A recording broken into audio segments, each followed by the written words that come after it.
wakhtiga oo kooban daraaddeed waxaan isku dayayaa markaa inaan koobo dhan markaynu eegno koowaad diin ahaan bini aadamka hormoodkiisu waa rususha iyo nebiyada bini aadamka oo dhan marka la isku daro dadka koowaad ee hormuudka u ahi waa dadkii rabbi doortay ilaahay wuxuu leeyahay wakullan faddalnaa cala alcaalamiin intuu soo tiriyo 18 nebi oo qur-aanka fii suurati al-ancaam ku soo arooray marka 18 nebi ilaahay magac dhabo ayuu odhanaya wakullan faddalnaa cala alcaalamiin dhammaantood dunidan waannu ka doorannay baa ilahay leeyahay waa ka fadli yeelle waa ka kor yeelle ambiyadu waxay yihiin allahu aclamu xayثu yajcalu risaalatah baa ilaahay yidhi ilaahay isagaa og meesha uu risaaladiisa dhigayo cidda mudan allahu yastafii min almalaa'ikati rusula wa min annaas ilaahay dadka wuxuu ka doortaa baa rabbi tilmaamayaa malaa'igtana rusul baa laga doortaa ergey loo dhiibo ilaahay subxaanaه wa tacaala risaaladiisa ama warkiisa si uu bini aadamka u gaadhsiiyo bini aadamkayna ilaahay rusul buu ka doortaa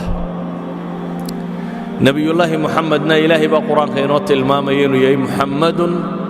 rasuulullah alle rasuulkii inuu yahay sidaa daraaddeed ayuha alxibba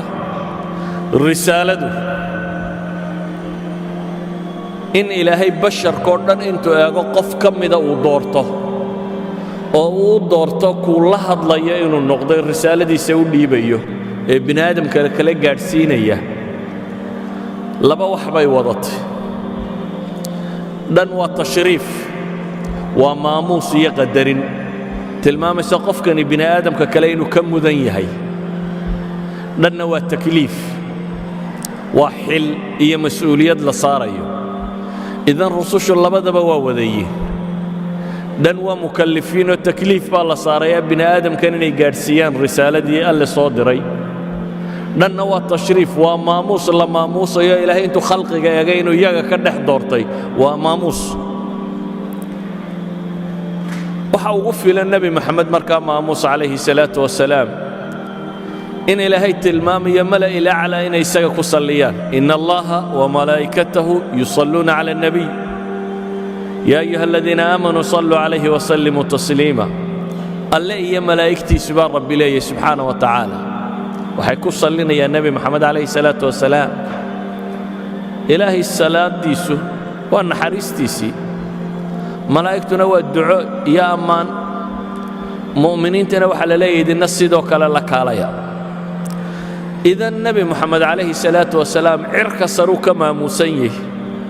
dhulka korkiisana wuu ka maamuusan yahay waana qofka ilaahay doortay ee u doortay inuu rasuul noqdo